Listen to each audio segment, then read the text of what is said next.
The fluorescent lights of Sterling Peak Bank flickered as thunder rolled across the downtown skyline.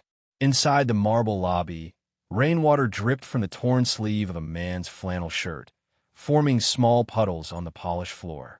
His boots, caked with red clay and manure, left tracks across the pristine surface that made the security guard's jaw tighten. The man didn't notice or didn't care. Terry Crews stood at the counter, weathered hands clutching a soggy piece of paper, his sun-darkened face a roadmap of wrinkles earned from 40 years under an unforgiving sun. His jeans were patched at the knees. His shirt smelled of diesel and earth. To everyone watching, he was exactly what he appeared to be, a farmer, probably struggling, definitely out of place in a bank that catered to the city's elite. But appearances, as the next hour would prove, could be devastatingly deceiving.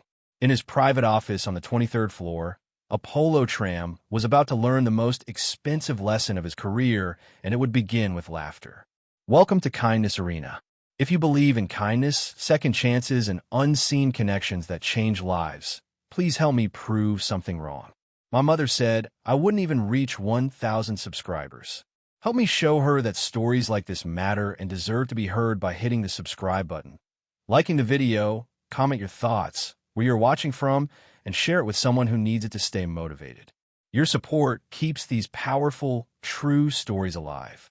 Terry approached the main desk where a young teller named Jessica sat filing her nails. She looked up, her nose wrinkling slightly at the smell of farm life that clung to him like morning dew. Can I help you? Her tone suggested she'd rather not. Need to make a withdrawal, Terry said simply, his voice gravelly and tired. Of course. Account number. Terry fumbled in his pocket, pulling out a worn leather wallet held together with duct tape. From it, he extracted a card, so old the numbers were nearly faded. Jessica took it between two fingers, typed into her computer, and waited. Her expression shifted from bored to confused. Sir, I'm going to need to get my supervisor. Is that a problem? Just wait here, please. She disappeared through a door marked Authorized Personnel Only, leaving Terry standing at the counter, water still dripping from his clothes. Other customers gave him a wide berth, some covering their noses, others whispering and pointing. 10 minutes passed. Jessica returned with a thin man in a tailored suit, Gerald Ashworth, the branch manager. His smile was professional, but his eyes were calculating, already assessing, already judging. Mr. Crews, is it? I understand you'd like to make a withdrawal. That's right. And how much were you hoping to withdraw today? Terry looked him dead in the eye. $1 million. The lobby went silent. Even the storm outside seemed to pause. Then Gerald laughed, a short, sharp bark that made several customers turn to stare. Sir, I think there might be some confusion. No confusion. I want to withdraw $1 million. Cash. Gerald's smile became condescending. The look a teacher gives a student who's said something adorably stupid. Mr. Crews, I'm looking at your account right now. You have $247.63 in your checking account. Now, I'd be happy to help you withdraw that, but not that account, Terry interrupted. The other one. There is no other account under this card. Check again. Account number 7734-9821-6655-3. Gerald sighed, indulging what he clearly believed was a delusion. He typed the numbers in, waited, frowned, typed again. This account doesn't exist in our system. It exists. Been with Sterling Peak for 32 years. Sir, I've been with this bank for 15 years. I think I know. Get someone who's been here longer. The words weren't a request. They were stated with such quiet certainty that Gerald found himself hesitating. There was something in the old farmer's eyes, something that didn't match the torn clothes and muddy boots. I'll need to call upstairs. This may take some time. I got time, Terry said, leaning against the counter like he owned it. 23 floors above, in an office with floor-to-ceiling windows overlooking the city, a polo tram was having a very good morning. He just closed a deal that would net him a 7-figure bonus, and he was celebrating with a $300 bottle of scotch that tasted like victory. His intercom buzzed. Mr. Tram, Gerald Ashworth from the main branch is online too. He says it's urgent. Apollo grimaced. Branch managers didn't call executives unless there was a problem, and problems were inconvenient. Put him through. Mr. Tram, I apologize for the interruption, but we have a situation. There's a gentleman here claiming he has an account with us and wants to withdraw $1 million in cash. Apollo nearly choked on his scotch. $1 million? Does he have it? That's the thing, sir. He's given us an account number that doesn't appear in our system. I've checked 3 times. But he's insistent, and he's refusing to leave until someone confirms whether this account exists. He's causing a bit of a scene. What does he look like? Gerald lowered his voice. Sir, he's a farmer. Muddy boots, torn clothes, smells like a barn. Honestly, I think he might be mentally unwell, but given the amount he's claiming, I'll be right down. Apollo hung up, straightened his tie, and grabbed his suit jacket. This would be entertaining, at least. A crazy old farmer claiming to be a millionaire. He'd handle it personally, have security escort the man out, and be back in time for his lunch reservation at Marcello's. He had no idea he was walking into an ambush. When Apollo stepped out of the elevator, he spotted Terry immediately. Impossible to miss, really, given the puddle of muddy water surrounding him and the semicircle of space the other customers had created. The old man was leaning against a marble pillar now, arms crossed, seemingly unbothered by the stares. Apollo approached with the confident stride of a man who'd built his reputation on reading people and knowing exactly how to handle them. Gerald rushed to meet him. That's him, Mr. Tram. He's been here almost an hour. I've got this, Gerald. Why don't you attend to our actual customers? Apollo walked up to Terry, extending his hand with a smile that didn't reach his eyes. Mr. Cruz, is it? I'm Apollo Tram, Senior Vice President of Private Wealth Management. I understand there's been some confusion about an account. Terry looked at the offered hand, then back at Apollo's face, but didn't shake it. No confusion on my end. I want to withdraw $1 million from my account. Your people keep saying it doesn't exist, and you're certain you have an account with Sterling Peak Bank. Been banking here since 1993. Apollo's smile widened. Mr. Cruz, I've personally managed our high-net-worth clients for over a decade. If there was an account with that kind of balance, I would know about it. Would you? Something about the way Terry said it made Apollo pause. There was no anger in the old man's voice, no desperation. Just certainty. It was unsettling. Sir, I understand that sometimes people face financial difficulties. There are resources available, organizations that can help. I don't need help. I need my money. A few customers had stopped, even pretending not to listen. This was better than daytime television. Apollo felt his patience thinning. Mr. Cruz, I'm trying to be respectful here, but you're disrupting our business. Now, I've checked our systems, and there is no account under the number you provided. I'm going to have to ask you to leave. Call Nathaniel Bradford. Apollo blinked. Excuse me, Nathaniel Bradford. He set up my account in '93. Call him. Mr. Bradford retired 8 years ago. Then he'll remember me. Call him. That's absurd. I'm not calling a retired executive because you scare. Terry's eyes glinted with something that might have been amusement. Scared of what you might find out? Several customers gasped at the audacity. You didn't challenge Apollo Tram in his own bank. You certainly didn't question his authority in front of witnesses. Apollo felt heat rising in his chest. This dirty, delusional old man was making him look foolish. Fine. He'd make the call. Bradford would confirm there was no such account. And then he'd have security drag this farmer out by his muddy boots. You know what? Fine. Let's call Mr. Bradford. Let's settle this right now. Apollo pulled out his phone, scrolled through his contacts. Nathaniel Bradford had been a mentor of sorts back when Apollo was still climbing the ladder. They kept in touch, mostly Christmas cards and the occasional lunch. The phone rang 3 times. Apollo? This is unexpected. How are you, my boy? I'm well, sir. Listen, I'm sorry to bother you, but I have a rather unusual situation. There's a gentleman here at the bank claiming you set up an account for him back in 1993. Name's Terry Cruz. Ring any bells?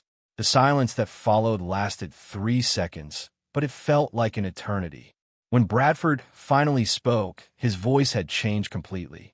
Dear God, Terry Crews is there? At the bank. You know him? Put him on the phone. Right now. Apollo's confident smile wavered. Sir, I don't think. Apollo. Put him on the phone immediately. With trembling hands, Apollo held out his phone to Terry. He wants to speak with you. Terry took the phone, turned away from the crowd. Nate. Whatever Bradford said made Terry's weathered face crack into a small smile. Yeah, it's been too long. Listen, I'm here trying to get some cash for an investment, and your boy here is giving me the runaround. No, I understand. Sure, I can wait. Yeah, you too. Terry handed the phone back to Apollo. He wants to talk to you. Apollo raised the phone to his ear with a sense of dread he couldn't quite explain. Bradford's voice was ice. Apollo, listen very carefully. Terry Crews has been a client of this bank for 32 years. His account was set up through our ultra-high net worth division, back when we still operated under a separate system for clients with assets over 10 million. The floor seemed to tilt beneath Apollo's feet. 10 million? His account wouldn't show up in your standard system. It's in a legacy database. Vault accounts. I set it up myself to handle his agricultural investments and land holdings. If he says he wants to withdraw $1 million, you get him his $1 million. Do you understand me? But sir, he looks like... I don't care if he looks like he sleeps in a barn, Apollo. That man has more money than most of your yacht club members combined. Now, I'm getting on a plane. I'll be there in 2 hours. Until then, you treat Mr. Crews with the respect he deserves, or I will personally call the board and have your smug, arrogant career reviewed. Am I making myself clear? Crystal clear, sir. The call ended. Apollo stood frozen, phone still pressed to his ear, face drained of color. Around him, the lobby had gone completely silent. Even the storm outside seemed to be holding its breath. Terry Crews, still dripping muddy water on the marble floor, smiled for the first time. Now, he said quietly, about that withdrawal?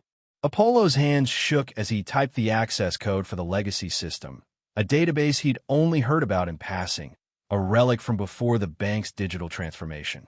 The screen flickered, loaded slowly, and then, account holder, Crews, Terrence Michael account type, Platinum Vault total assets under management, $847,293,447.18. Apollo sat down heavily. His legs had stopped working.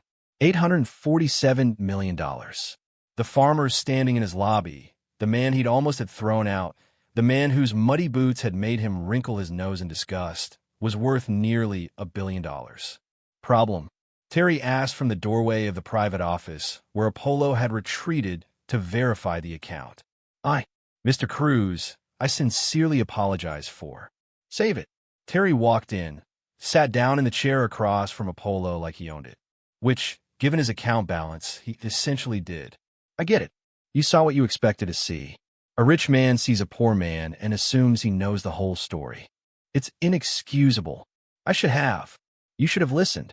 Terry leaned forward. You know how many times I've walked into businesses, banks, car dealerships, restaurants, and been treated like trash because of how I look?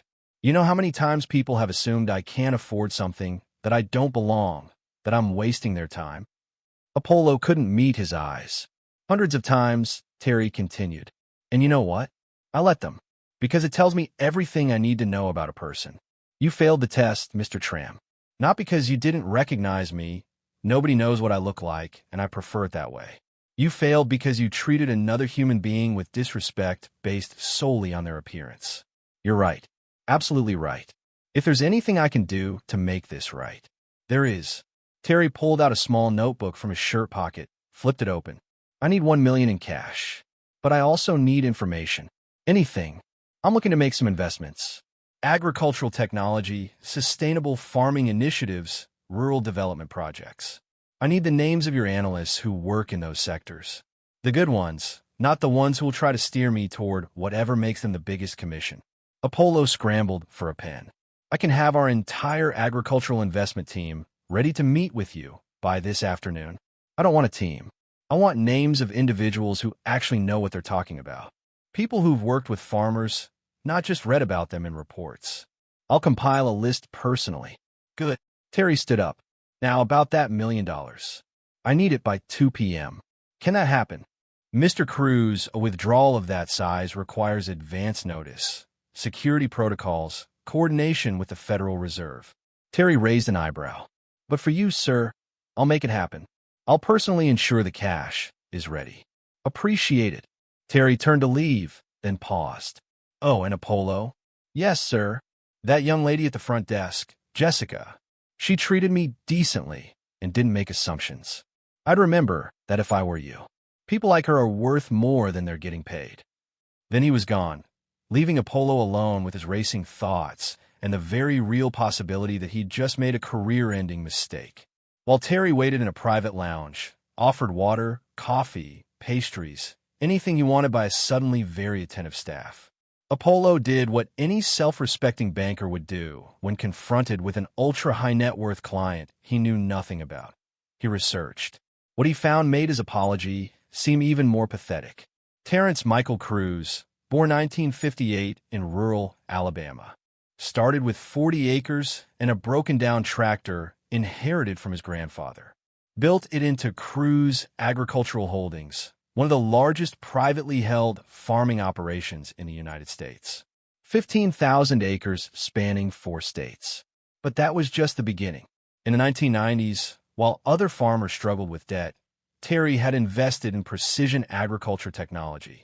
He bought companies nobody had heard of, startups working on GPS-guided tractors, soil sensors, drone monitoring systems. Those companies were now worth billions, and Terry owned substantial stakes in all of them. He'd invested in farmland when it was cheap, held it when others sold, and now owned property that had appreciated 20-fold. He bought water rights, mineral rights, timber rights. He diversified into food processing, distribution, and organic certification services. Every investment had been careful, calculated, and patient. While Wall Street chased quarterly earnings, Terry Crews had played the long game, and he'd won. But what struck Apollo most was what he found, or rather, didn't find, in the society pages, the charity galas, the luxury lifestyle magazines. Terry Crews didn't attend fundraisers. He didn't own yachts or private jets. He didn't have a mansion in the Hamptons or a ski chalet in Aspen. According to tax records, he lived in a modest farmhouse on his original 40 acres. He drove a 15-year-old truck. His biggest expense appeared to be agricultural equipment and land maintenance. The man was worth nearly $1 billion and lived like he made $50,000 a year. A new email pinged Apollo's computer. From Nathaniel Bradford, sent from his phone. Apollo, Terry Crews is the most decent man I've ever known. He's also the smartest investor I've ever worked with. When I met him in 1993, he had $180,000 from selling a land parcel. I put in conservative bonds like he asked. 3 months later, he came back with questions about a struggling seed company. I advised against it. They were 6 months from bankruptcy. He bought them anyway, turned them around, sold them 5 years later for $14 million. He did that 7 more times. Each time, I told him he was crazy. Each time, he proved me wrong. The reason you don't know about him is because he specifically structured his accounts to maintain privacy.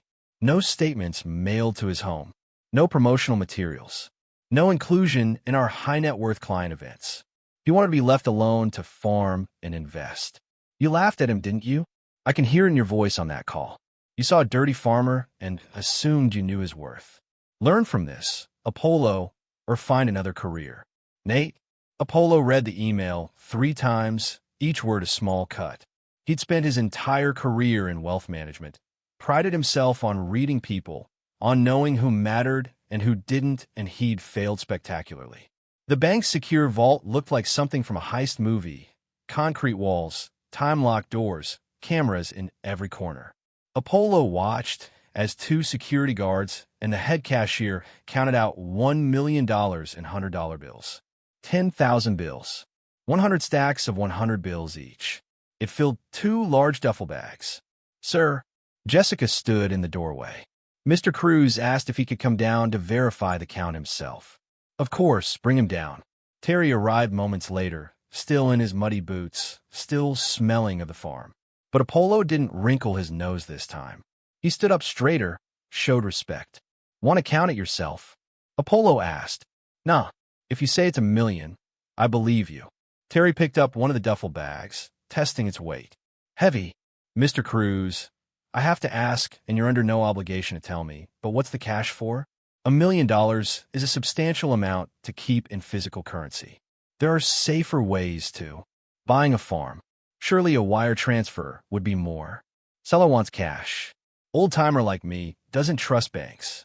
Terry's eyes twinkled. Can you imagine? Not trusting banks. Apollo had the grace to look embarrassed. Place has been in his family for 4 generations. Terry continued, his voice softening. The bank offered him a loan to modernize, but the interest would have buried him. He tried to keep up with the corporate farms, but couldn't do it. Now he's losing everything. And you're buying it from him? For exactly what he owes the bank, not a penny less. Then I'm hiring him to manage it. He knows that land better than anyone. Just needed someone to take the debt off his shoulders so he could breathe again. Apollo stared at this man in muddy boots. This billionaire who lived like a pauper, who'd come to withdraw $1 million in cash to save a stranger's family farm. That's remarkably generous. It's business, Terry said simply. Good farmer, good land. I get a solid investment. He keeps his home and his dignity. Everybody wins. He hefted both duffel bags. Are these ready to go? Yes, sir.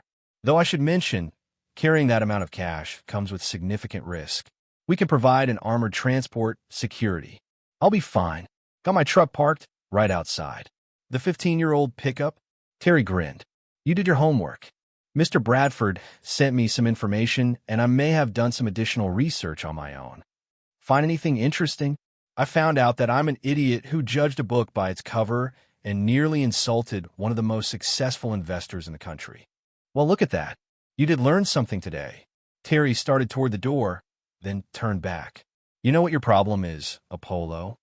I have a feeling you're about to tell me. You're so busy looking up at the people you think matter, you forget to look around at the people who actually do. That security guard over there. Terry nodded toward a young man in his 20s standing by the vault door. He noticed me tracking mud when I first came in. You know what he did? Apollo shook his head. He brought me a towel. Didn't make a big deal of it. Didn't embarrass me. Just quietly helped me clean up.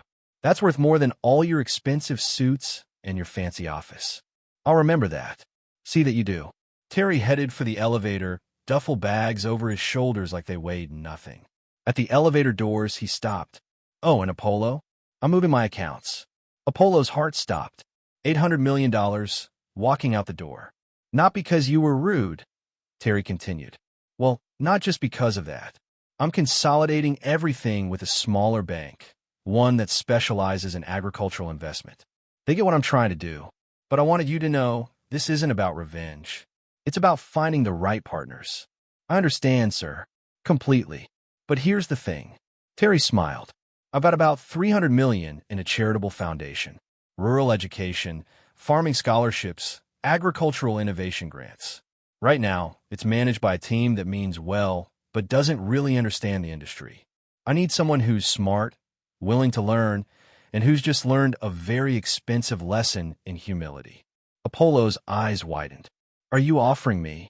I'm offering you a chance. Part-time consulting work. Help me make sure that foundation money goes where it'll do the most good.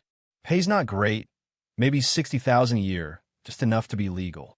But you'll learn more about real investing, about community impact, about what money can actually do when it's used right, than you've learned in your entire career climbing corporate ladders. I don't know what to say. Say you'll think about it. Talk it over with your wife, your conscience, whoever you listen to. I'll call you next week. The elevator dinged. Terry stepped inside, $2 million bags on his shoulders, muddy boots leaving one last print on the polished floor. As the doors closed, Apollo saw him wave. The story spread through the bank like wildfire. By the time Apollo returned to his office, everyone knew.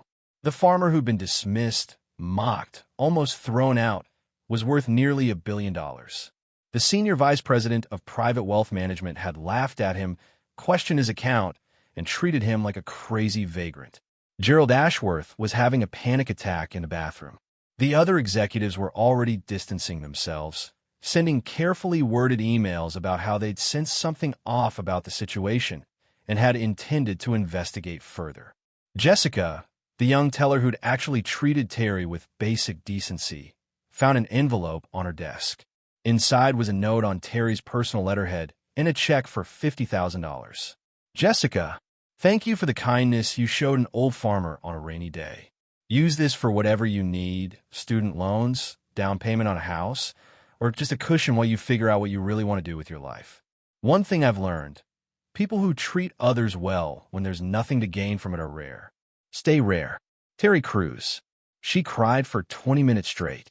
Apollo was in his office, staring at his computer screen without seeing it, when Nathaniel Bradford arrived.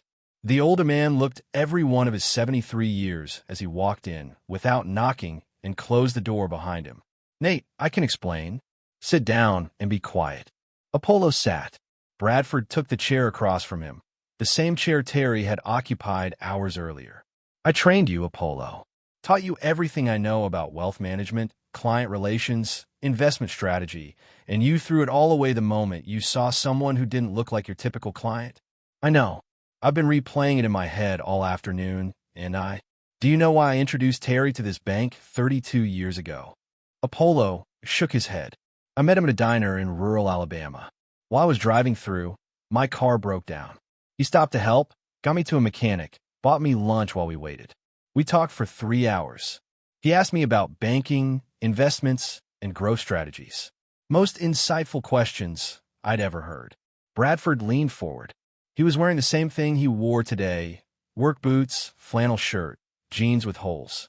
I never saw past it. Never cared because within 10 minutes of talking to him, I knew he was smarter than half the MBAs in my department. He told me I failed a test. You did. The same test I passed 32 years ago. The test of whether you can see people for who they are, not what they look like. What happens now? Bradford sighed. That's up to you. The board will hear about this. They'll want to know how we lost an $800 million client. You'll take the blame, as you should. But Terry's offer? The foundation work?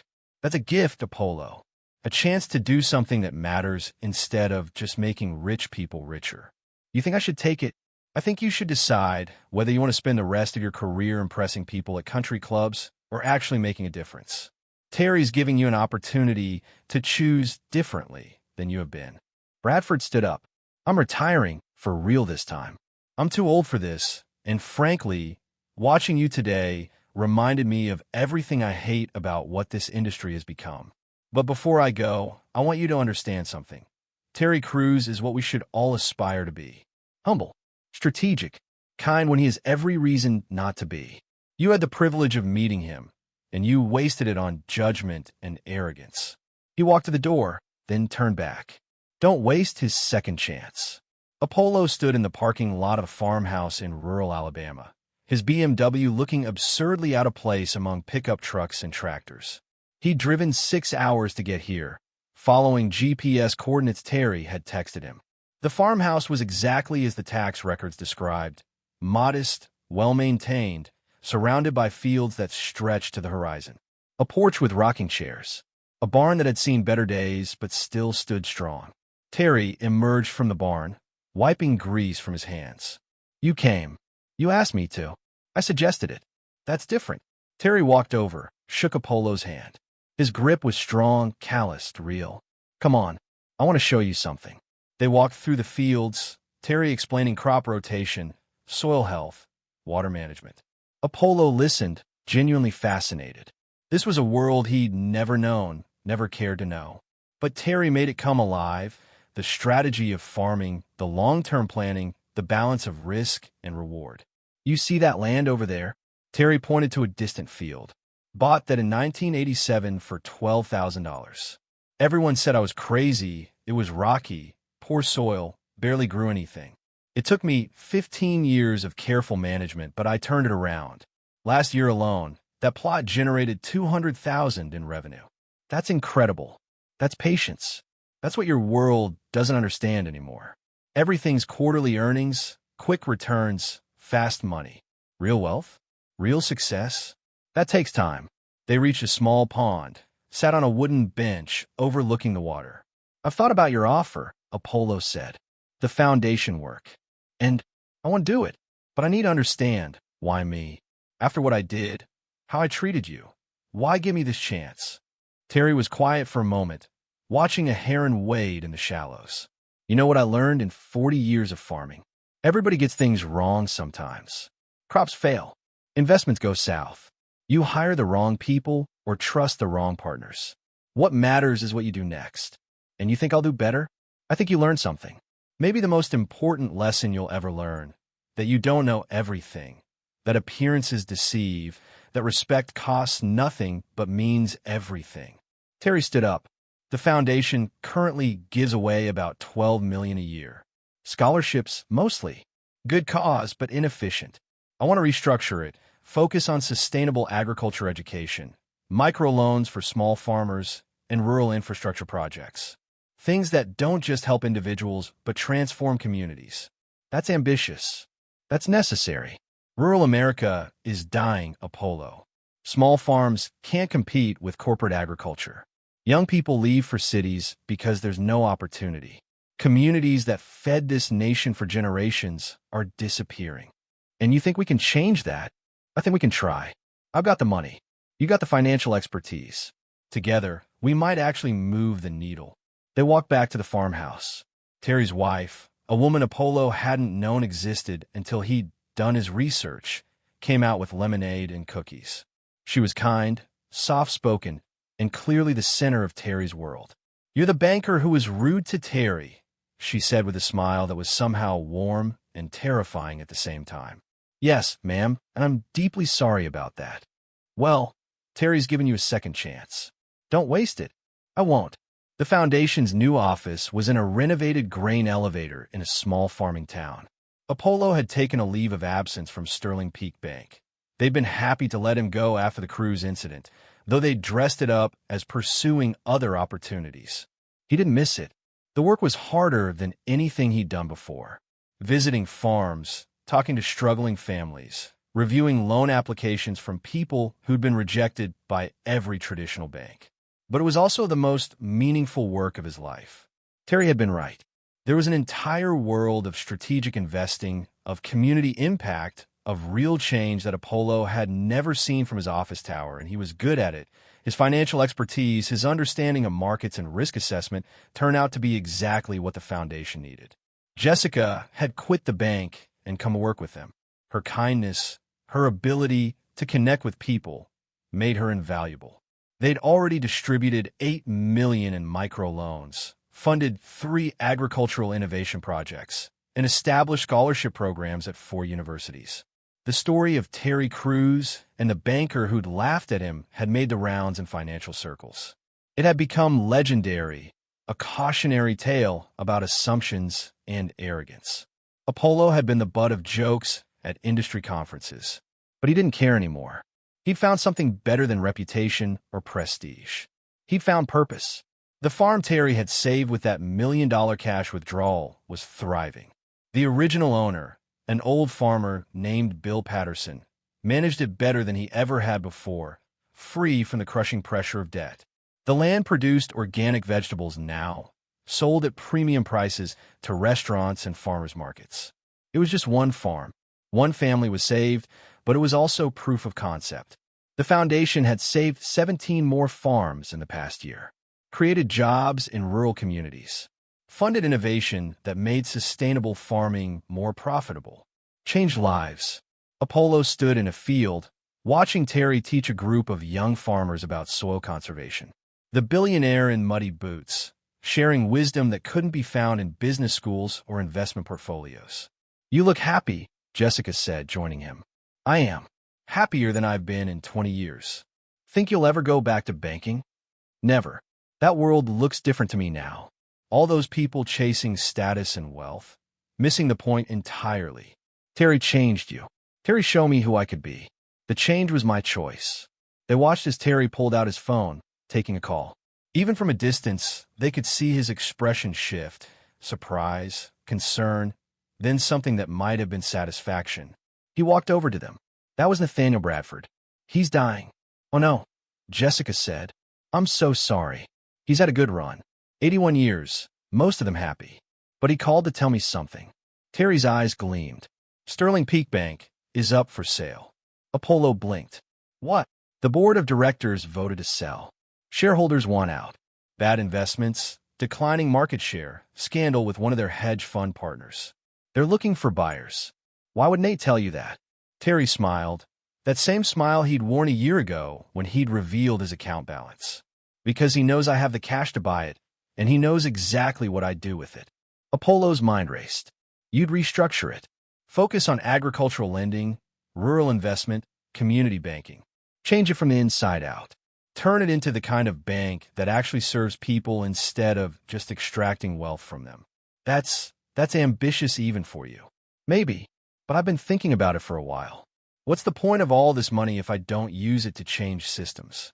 Saving one farm at a time is good, but changing how banks treat farmers? That could save thousands. Jessica laughed. So you're going to buy the bank that disrespected you and turn it into something better? Poetic, isn't it? Terry looked at Apollo. I'll need a CEO, someone who understands both worlds, high finance and community impact. Someone who's learned from his mistakes and won't repeat them. Terry, I'm not qualified to. You absolutely are. You spent the last year learning what really matters. You understand rural economics now, community investment, sustainable growth, and you still remember how the corporate world works, which I'll need when dealing with regulators and investors. This is insane. This is necessary. Terry put a hand on Apollo's shoulder. I'm not asking you to decide now. Talk to your family. Think about it. But know this, I'm buying that bank whether you help me or not. I just think we do a better job together. If this story touched your heart, if it reminded you that kindness is never wasted and that even broken path can lead to beautiful places and change of lives, please like this video, share it with someone who needs a little hope today, and subscribe to Kindness Arena, because your support keeps stories like this alive and spreading. Tell us in the comment what you would have done differently if you were the farmer. Would you have offered him the job? Or has a stranger's kindness ever changed your life in ways you didn't expect? We'd love to hear your story.